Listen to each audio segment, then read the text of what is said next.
"Dad, you're not fit to manage your own money anymore." David said it the way you'd read off a weather report. Flat, reasonable, already decided for both of us. Across the table, Melissa nodded like a woman agreeing with a doctor's diagnosis she'd requested herself. My granddaughter Emma stared hard at her plate, at the untouched pot roast, at anything that wasn't me.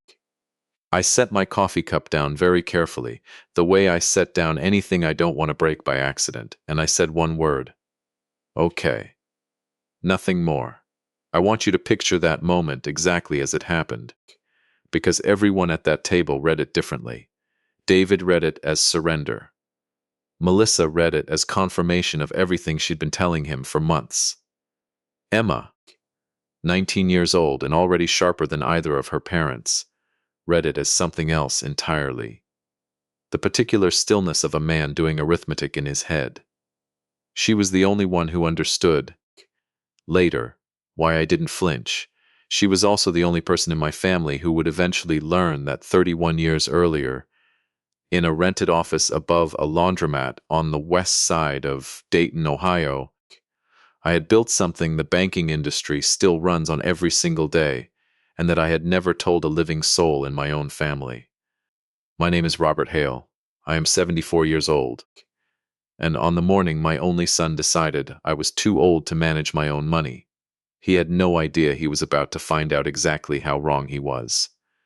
If you're watching this tonight, drop your city below. I read every single one of them. This is the story of the day I let my son believe he had won, right up until the moment a bank branch manager opened a folder, went quiet, and asked him to leave the room. Here's what you need to understand about me before anything else happens, because what comes later will only make sense if you know where I started. I grew up outside Dayton, the son of a machinist, and I was good at exactly one thing as a boy: numbers. Not flashy with them, patient with them. I could sit with a column of figures the way other kids sat with a fishing rod, waiting for the thing underneath to surface. I went to Ohio State on a partial scholarship, studied mathematics, and by 24, I was working as a junior actuary at a mid-sized insurance firm downtown, running risk tables for auto policies 8 hours a day and going quietly out of my mind with boredom because I could see, even then, that the models everyone used were built for a world that didn't exist anymore. Nobody wanted to hear that from a 26-year-old in a cubicle, so I stopped telling them and started building something on my own time instead. Every night after Eleanor went to sleep, my wife, my late wife, I'll get to her, I sat at the kitchen table with a legal pad and, later, a second-hand IBM I paid for in installments, and I built a scoring model, not for insurance, for fraud. A way of watching a stream of ordinary transactions and knowing, mathematically, which ones didn't belong. I called it Ironwood, because the first version ran so slow it felt like carving through hardwood by hand, and because my grandfather used to say as wood doesn't bend, it just outlasts whatever's leaning on it. I liked that. I kept the name even after the model got fast. I want to be precise about something, because it matters to everything that happens later. I never set out to get rich. I set out to be right about something nobody else had noticed yet. In 1994, I licensed an early version of Ironwood, quietly, to a regional bank holding company through a small consulting firm that handled the paperwork, so I wouldn't have to explain myself to anyone at my day job. It caught things human auditors missed, patterns of small structured withdrawals designed to slip under reporting thresholds, account behavior that looked normal to a person and screamed wrong to a machine trained the way I'd trained it. Word moved the way word moves in that industry, slow and then all at once. By 2001, a larger financial services company had acquired the licensing rights outright. I signed those papers on a Thursday afternoon, drove home, and made spaghetti, because that's what we always made on Thursdays, and I didn't see any reason a business transaction should change that. Eleanor asked how it went. I told her it went fine. She asked if fine meant we should celebrate. I said we could get the good ice cream. That was the full extent of the celebration in the Hale household, the day I sold the core intellectual property behind a risk model that, unbeknownst to me at the time, would eventually be integrated into fraud and elder financial abuse detection systems at dozens of banks across the Midwest, including, though I had absolutely no way of knowing this yet, the very branch of Meridian Trust Bank, 3 miles from my house, where I've kept my checking account since 1988. I never told David. I never told anyone, really, outside Eleanor. Some of that was simple modesty. The money paid off the house and funded David's college and sat quietly compounding in a retirement account, and none of it changed who I was on a Tuesday. But if I'm honest with you the way I've promised myself, I'll be honest in telling this story. Some of it was something else. David grew up watching his mother and me live carefully. Coupons on the counter. A 14-year-old Buick I drove until the transmission finally gave out. Vacations that meant a cabin on Kelly's Island, not Cancun. And somewhere in his 20s, David started narrating our life back to us in a tone I didn't have a name for yet. A little sorry for us, a little embarrassed. The tone of a man who had decided his parents were people you loved out of obligation rather than admiration. I told myself it didn't matter. I told myself a man doesn't need his son's admiration, only his love, and I believed those were different things. You could have one without the other, and still sleep fine at night. I was wrong about that, but I didn't learn how wrong until Eleanor died. She passed 14 months before that dinner table conversation. Pancreatic cancer, diagnosed in September, gone by the following March, fast in the way that particular disease is sometimes almost mercifully fast.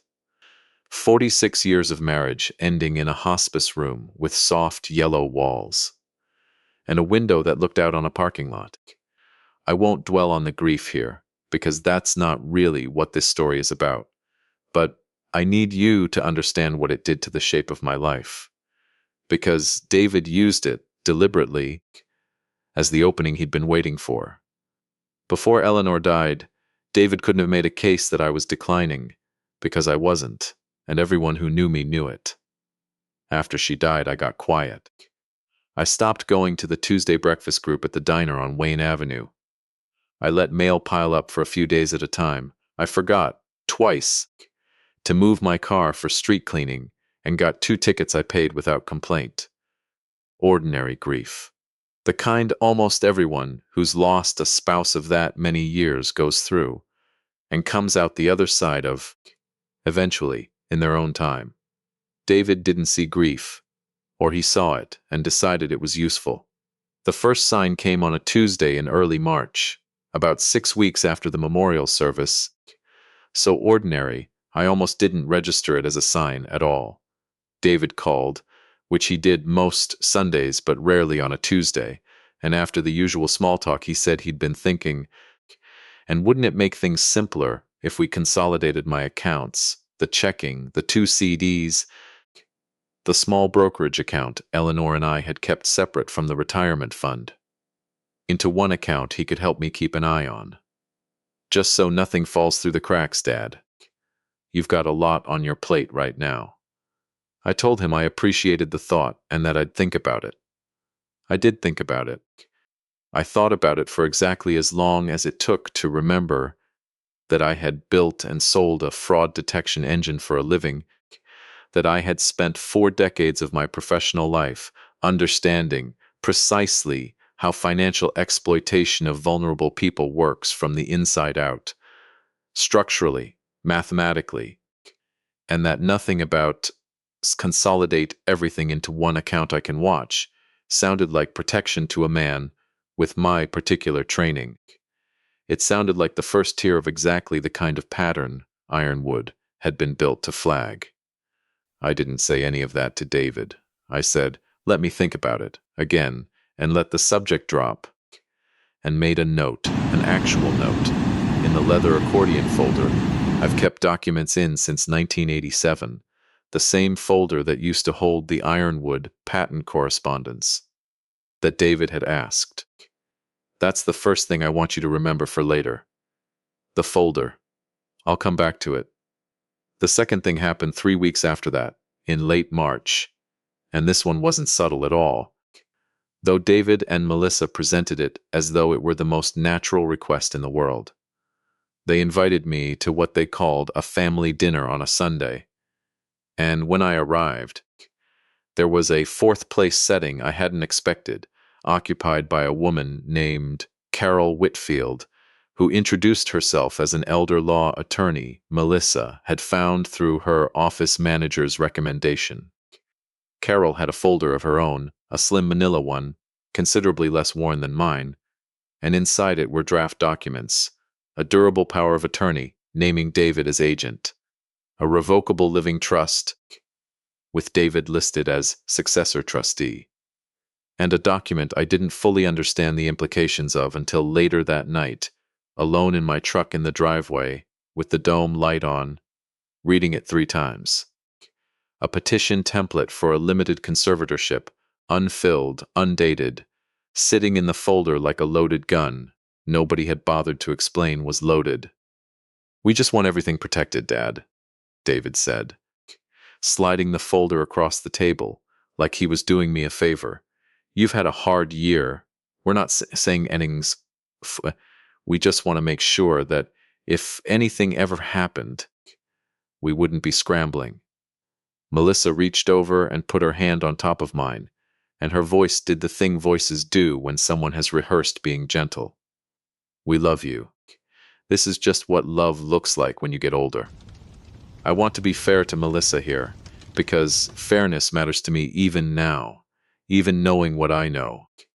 I don't think she woke up one morning and decided to become a predator.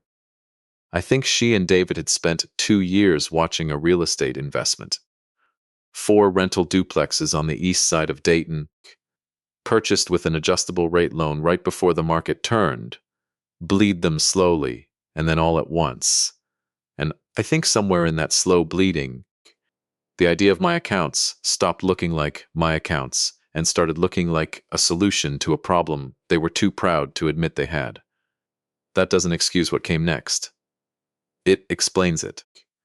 Those are different things, and I've learned the hard way that you can hold both at once without forgiving either. I looked at the documents. I looked at my son, who could not quite meet my eyes, and at my granddaughter Emma, 19 and home from her sophomore year at Ohio State, sitting very still with the particular discomfort of a young person who senses something is wrong in a room full of adults and doesn't yet have the standing to say so. And I did the thing I do, the thing 40 years of building risk models teaches you to do when the numbers in front of you don't add up. I didn't argue. I didn't refuse. I said, "This is a lot to take in. Let me have Carol's information, and I'll follow up with my own attorney." Carol looked faintly surprised that I had an attorney of my own. I did.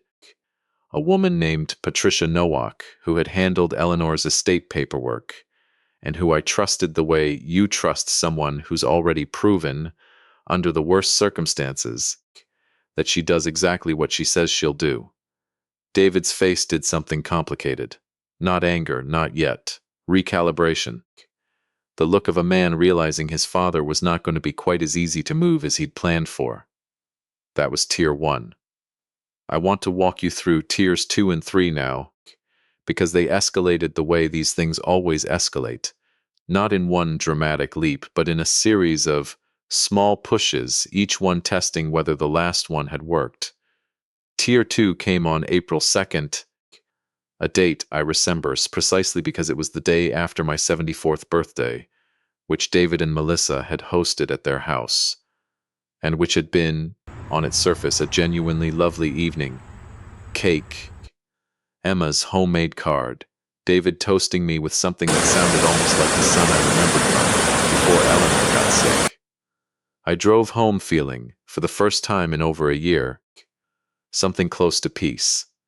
The peace lasted until the next morning, when I went to the Meridian Trust branch on Salem Avenue to deposit a check from my pension fund, and the teller, a young woman named Priya, who'd helped me a dozen times before, told me with visible discomfort that there was a flag on my account requiring branch manager sign-off before any transaction over $500 could process. I asked who had placed the flag.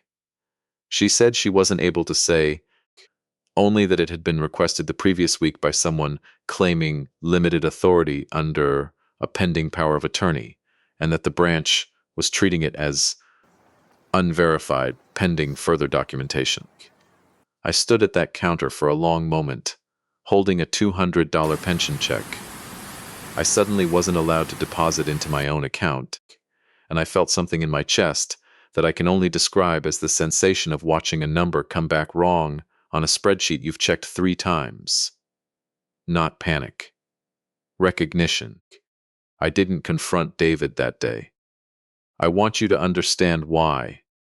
Because I think it's the most important decision I made in this entire story. More important than anything that happened at the bank later. I didn't confront him because confrontation, in my experience, tells the other side exactly how much you know and gives them time to clean up the evidence. Instead, I went home, opened the accordion folder, and started building a timeline, the same way I used to build a fraud model: dates on the left, events on the right, gaps where the story didn't hold together flagged in red pen. I called Patricia Nowak and asked her formally to open a file. I called Meridian Trust's fraud department directly, not the branch, the actual fraud and account protection line, and asked them, calmly, whether any power of attorney documentation had been submitted for review on my account, and was told, politely, that they couldn't discuss pending internal reviews with me directly, but that I should expect contact from a case specialist within 5 business days. I hung up that phone and sat at my kitchen table, Eleanor's kitchen table, the one with the water ring neither of us ever sanded out. And I felt, for the first time in 14 months, something other than grief. I felt useful. I felt like a man doing the one thing he had always been good at, which was noticing what other people missed. Tier 3 came 9 days later, on April 11th, at 11:40 in the morning, and it came from a source neither David nor Melissa intended. I was at Emma's apartment near campus, having driven up unannounced with a box of her mother's old cookbooks she'd asked for, and Emma had stepped into the kitchen to make coffee, leaving her phone on the counter, beside mine, both screens dark. Melissa's name lit up on Emma's phone with an incoming call. Emma didn't hear over the water running, and it went to voicemail, and because Emma had her phone set to play notifications aloud, a habit from studying with headphones in, she told me later, mortified. The voicemail played through the kitchen speaker the moment it landed, before either of us could stop it. Melissa's voice, tight and hurried, clearly not meant for anyone but Emma. "Hey, it's me. Call me back before you say anything to your grandfather about the Salem Avenue account thing, okay? Your dad talked to Carol again. She thinks once we get the conservatorship filed, we can move faster on restructuring before he notices anything's different. But we need to keep him calm until the hearing date, so please, please don't mention the duplex payments are behind. If he starts asking questions about where the money's actually going, this whole thing falls apart. Call me." The message ended. Emma stood in her own kitchen, holding a coffee pot, staring at the phone, and I watched 19 years of assuming her parents were fundamentally good people rearrange itself on her face in real time. I'm not going to pretend that moment wasn't devastating for her, because it was, and I'm not going to pretend I didn't feel a flash of something ugly and satisfied underneath my own shock. Because I did, and I've had to sit with both of those truths since. What I did in that kitchen was the same thing I'd been doing since the deposit at Meridian Trust. I stayed calm. I asked Emma if she'd be willing to save that voicemail rather than delete it. And I asked her, gently, whether she wanted to be part of what came next, or whether she'd rather I keep her out of it entirely. She didn't answer right away.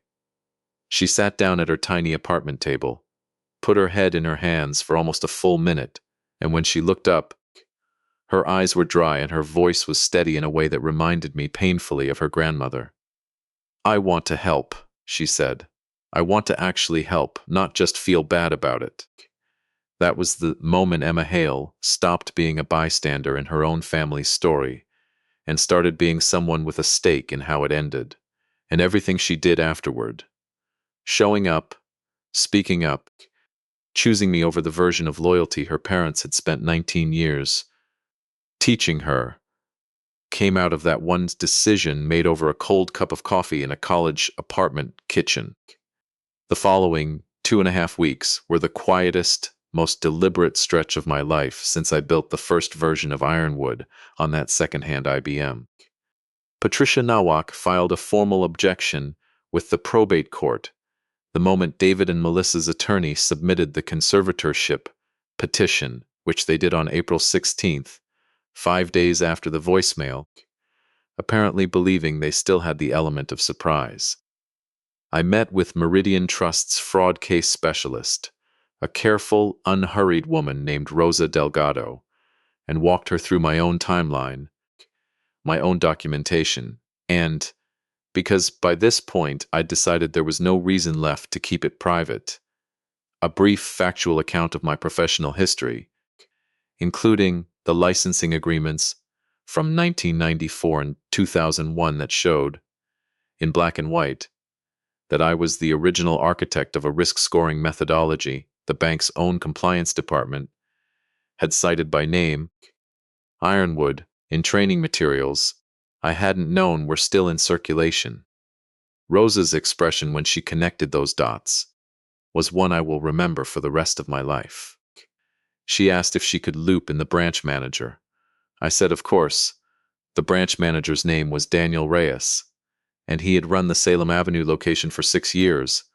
But before that, he told me later, he'd spent almost a decade in Meridian Trust's Central Risk and Compliance Office, the department responsible for maintaining and updating the exact fraud detection framework built on top of my original licensing agreement. He knew the name Ironwood the way an engineer knows the name of a bridge they drive over every day without thinking about who designed it. Until, suddenly, they're standing next to the person who did. We scheduled the meeting for April 30th, a Tuesday, at 10 in the morning, ostensibly at David and Melissa's request, to Ginanice what they still believed was a straightforward account restructuring on their way to a conservatorship hearing set for the following week. I let them believe that.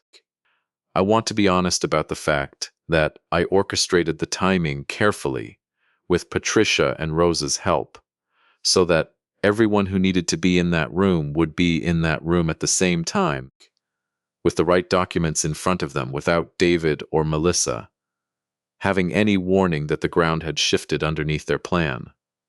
That's not a confession of wrongdoing. That's a description of what it looks like when a quiet man finally decides to stop being underestimated on purpose. By the time we all sat down at the conference table at the Salem Avenue branch, David and Melissa on one side with their attorney Carol, Patricia beside me on the other, Rosa and Daniel Reyes at the head of the table, and Emma, who I'd asked to come and who arrived 15 minutes early, wearing an expression I can only describe as quietly furious. I had spent 2.5 weeks reconstructing, with actuarial patience, the exact shape of what my son had tried to do to me. Carol opened with the language I imagined she used in dozens of similar meetings, the soft, procedural language of ensuring Mr. Hale's continued well-being and streamlining financial oversight during a difficult transitional period. David nodded along. Melissa kept her eyes on the folder in front of her rather than on me. Daniel Reyes let Carol finish. Then he opened his own folder, and the room went very quiet. Before we go any further, he said, I need to flag something on my end. Our fraud and compliance system placed an automatic review hold on Mr. Hale's account 3 weeks ago, triggered by a pattern our system is specifically designed to catch: a sequence of account access requests, a pending power of attorney filing, and a conservatorship petition arriving in unusually rapid succession following a documented bereavement event. That combination is, frankly, the textbook pattern our fraud model is built to flag as high risk for financial exploitation of an elderly account holder. He paused, looked directly at David, and continued. That fraud model is called Ironwood. It's been part of our compliance infrastructure for over 20 years. I did 4 years in the department that maintains it before I ran this branch, and I've sat through more training sessions on its methodology than I could count. He looked at me. Mr. Hale, when Rosa told me your name and I saw the licensings as documentation you provided, I want you to understand something.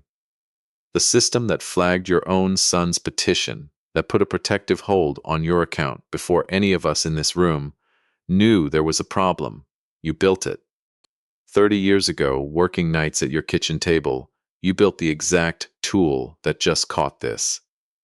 I watched my son's face while Daniel said that, and I will tell you honestly, it was not anger I saw first. It was confusion, the particular confusion of a man being told a fact about his father that simply does not fit anywhere in the story he's been telling himself for 20 years.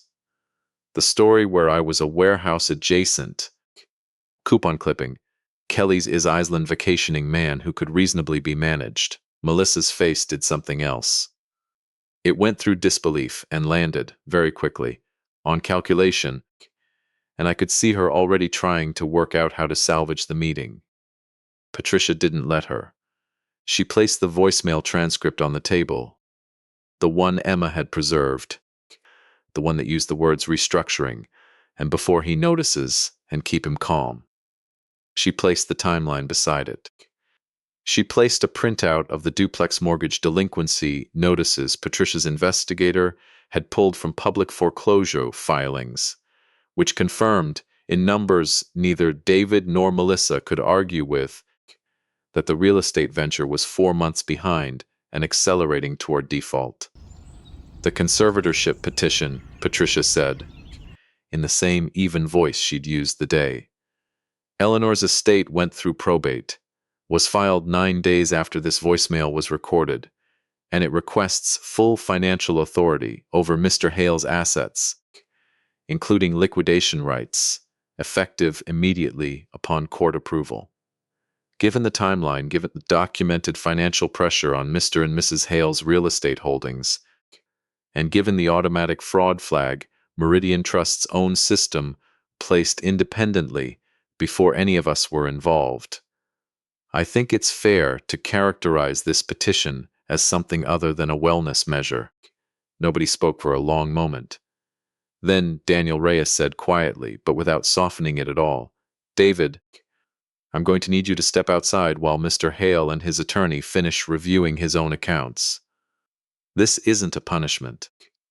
It's a protective measure our compliance policy requires whenever a fraud flag involves a family member present in the room." He said it the way you'd expect a professional to say something he'd said before, calmly, without theater, and it landed harder than any raised voice could have. My son, 46 years old, sat frozen for a moment, looked at me, really looked at me, maybe for the first time in over a year, and then stood up and walked out of the conference room alone, because Melissa, reading the situation faster than he had, stayed seated and started talking rapidly about misunderstandings and how they'd only ever wanted to help until Rosa gently but firmly asked her to step out as well. I sat at that table with Patricia, Daniel, Rosa, and my granddaughter, and for a moment none of us said anything at all. Emma reached over and put her hand over mine, the same gesture Melissa had made weeks earlier at that dinner table, except this one didn't have anything rehearsed in it. "I'm proud of you, Grandpa," she said. It was the first time in 14 months I'd cried, and I let myself, right there at the table, because there was finally no version of the story left where hiding it made anything easier. David called that evening. I let it go to voicemail. He called the next morning. I let that go too. On the third day I answered, because avoiding him forever was never the plan, only avoiding him until I had something honest to say. "Dad," he said, and his voice had none of the flat certainty from that dinner table 5 weeks earlier. "I don't even know where to start." "Start with the truth," I said. "The duplexes," he said, and it came out of him in pieces, the way confessions usually do once the dam actually breaks. The failed investment, the second mortgage he hadn't told Melissa's parents about, the 18 months of quietly drowning while trying to look, to everyone including himself, like a man who had everything under control. "I told myself I was protecting you," he said. "I told myself if we got ahead of it, managed things before you got confused or made a mistake, it would be responsible.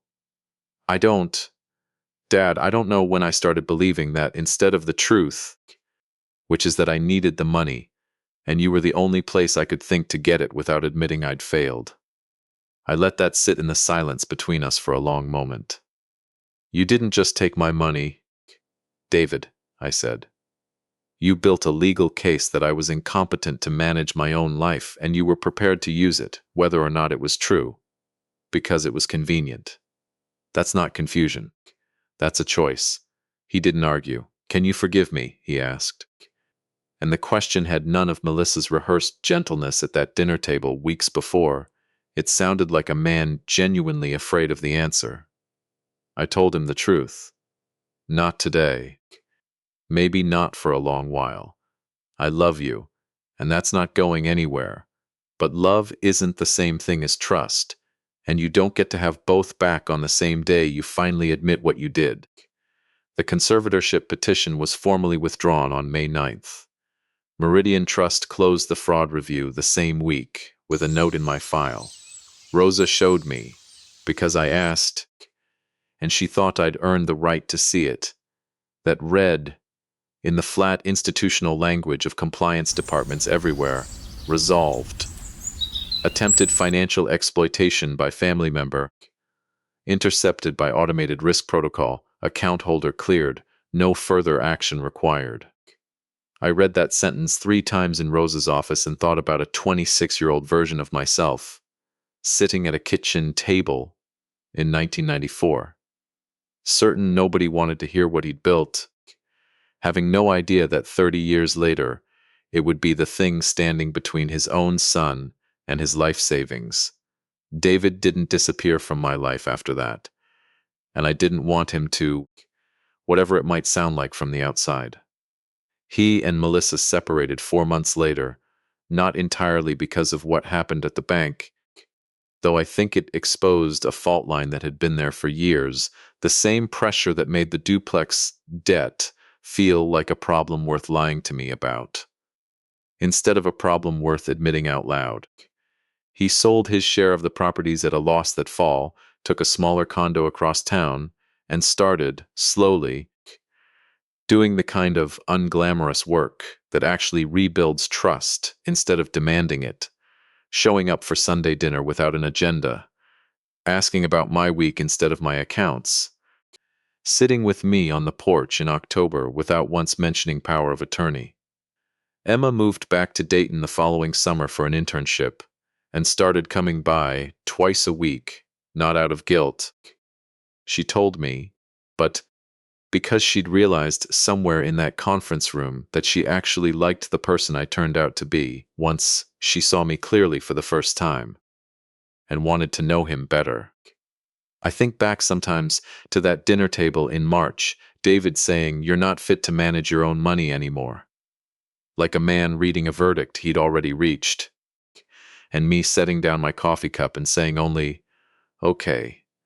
I've thought a great deal, in the year and a half since, about why I didn't argue in that moment, and I've come to believe it's the same instinct that made Ironwood work in the first place. The understanding that the people trying to move against you learn everything from your reaction and nothing from your silence. Quiet men get underestimated. I've known that since I was 26 years old in a cubicle nobody thought had anything worth saying.